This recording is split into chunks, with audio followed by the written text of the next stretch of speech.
Bagi orang-orang yang memiliki perasaan, orang perempuan yang memiliki perasaan, dia akan sadar, dia akan menangis, dia akan minta maaf. Tapi kalau juga keras juga, nggak mempan juga, setelah proses, tidak terburu-buru, baru kemudian tahapan yang paling tinggi. Apa itu? Wadribuhunna, pukullah mereka.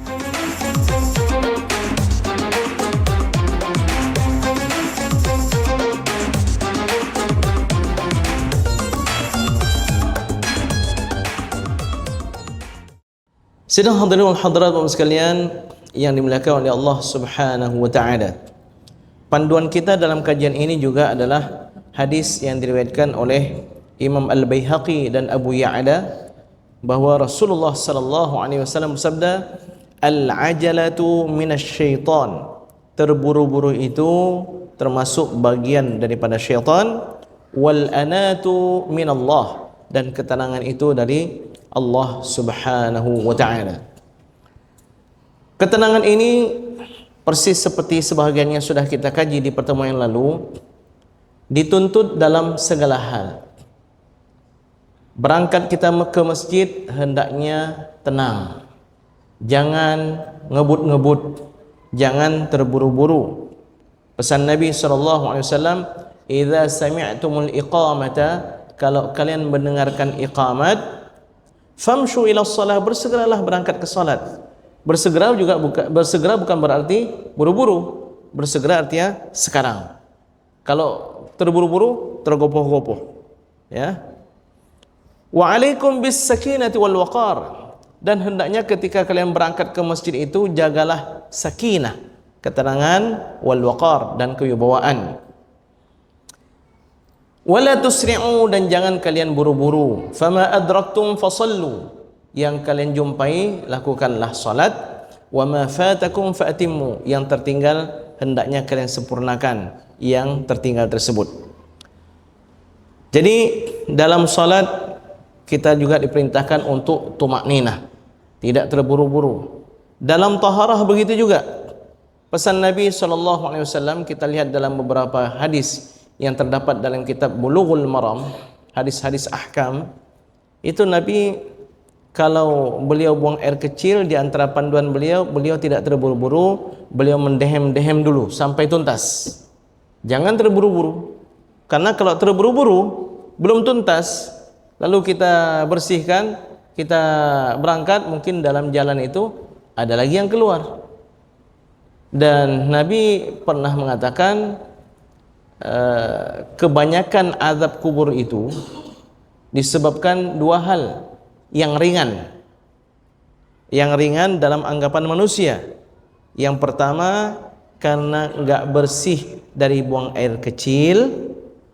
Yang kedua, karena kesana kesini suka menebar fitnah, membicarakan orang lain yang tidak benar. Ini kebanyakan azab kubur dari dua kesalahan ringan tersebut. Selanjutnya dalam pertemuan ini kita akan menambahkan beberapa hal yang lain lagi, Bapak-Ibu sekalian, terkait menjaga ketenangan ini. Penuntut ilmu, anak kita yang belajar, hendaknya juga kita pesankan kepada dia supaya tenang, supaya menjaga kewibawaan. Karena pesan Nabi SAW untuk penuntut ilmu tiga hal. Ta'allamu al-ilma, belajarlah ilmu sebanyak-banyaknya.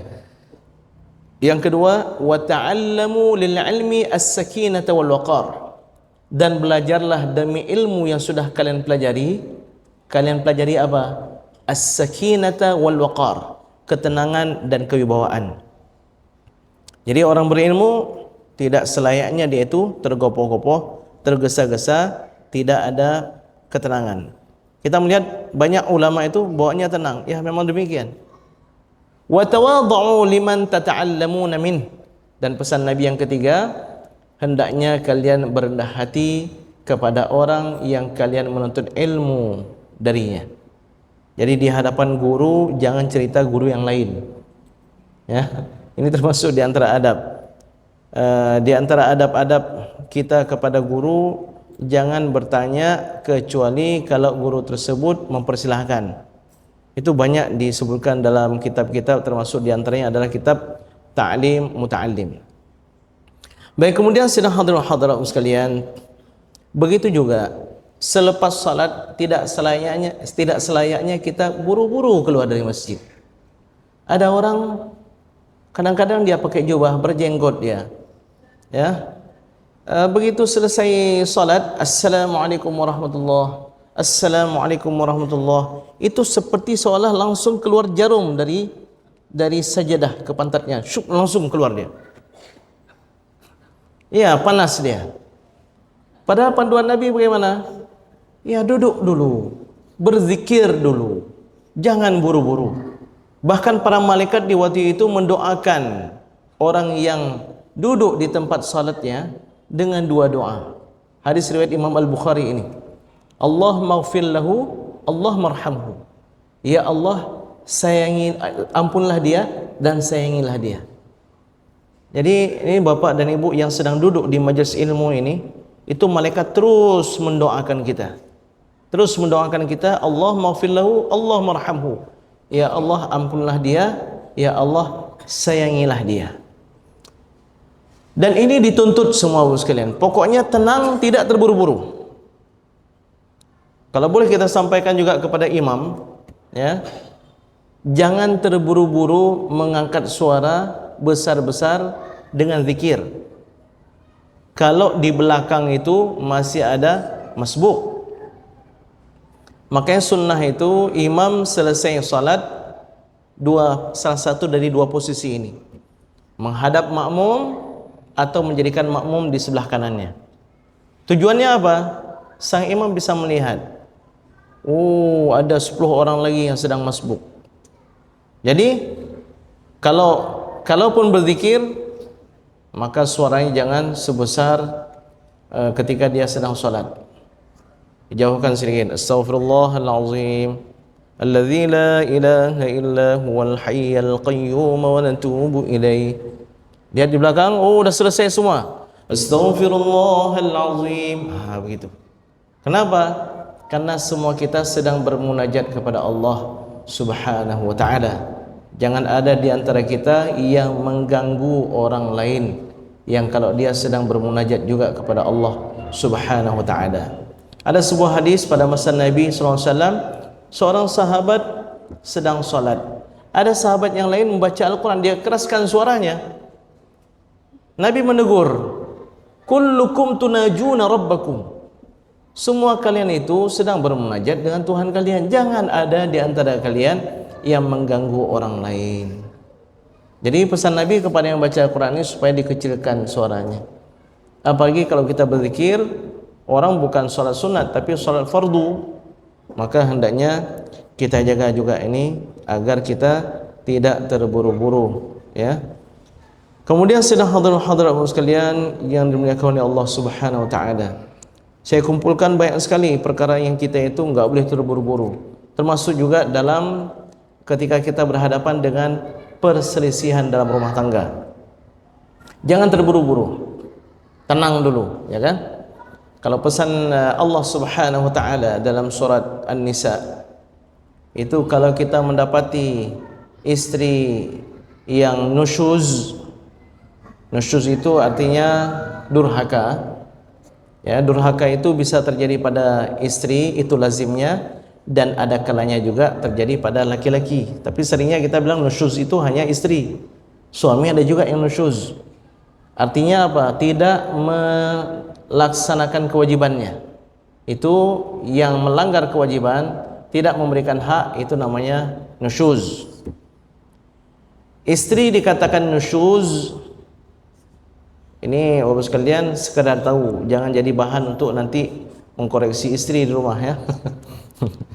Termasuk nusyuz ketika istri mengangkat suara tinggi melebihi kebiasaannya, atau istri yang biasa tutup pintu lemah lembut, kali ini banting-banting pintu.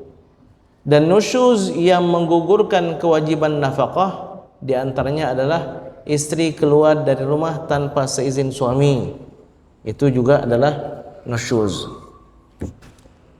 Jadi kalau seandainya kita berhadapan dengan istri yang nusyuz, bagaimana? Allah Subhanahu wa taala berfirman, "Wallati takhafuna nusyuzahunna" 3, "Fa'izuhunna." Nasihati dia. Nasihati. Ya. Nasihati istri. Ingatkan Allah Subhanahu wa taala. Ingatkan panduan dari Rasulullah sallallahu alaihi wasallam. Ingatkan syurga, ingatkan neraka. Orang yang bertakwa kepada Allah Subhanahu wa taala, bahkan orang yang beriman walaupun belum mencapai level takwa, nasihat itu akan bermanfaat baginya. Wa dzakkir fa inna dzikra tanfa'ul mu'minin. Ingatkan, karena sesungguhnya ingatan itu, peringatan itu bermanfaat bagi orang-orang yang beriman, apalagi orangnya bertakwa. Jadi kita ada kalanya tersilap, istri ada kalanya tersilap, tapi begitu diingatkan dia akan sadar dan kembali ke jalan yang benar. Jadi pesan yang pertama, fa'izuhunna. Tapi ada juga enggak mempan dengan fa'izuhunna, maka tahapan berikutnya adalah tahapan yang lebih tinggi. Ini sebuah proses apa? Tidak tergesa-gesa. Prosesnya apa? Perlahan-lahan. Apa yang kedua? Wahjuruhunna fil madaji'i. Pisah ranjang. Ingat ini, pisah ranjang, bukan pisah rumah. Ada orang keluar dari rumah, meninggalkan istrinya. Dia pergi kemana? Dia pergi ke Sabang sana. Istrinya ditinggalin di Langsa. Dia pergi ke Medan sana. Dia pergi ke Jakarta. Bukan demikian. Wahjuruhunna fil madaji', satu kamar, tapi kalau ada dua kasur, satu di sana, satu di sini, atau satu di atas kasur, satu lagi di bawah. Suami itu ambil di bawah.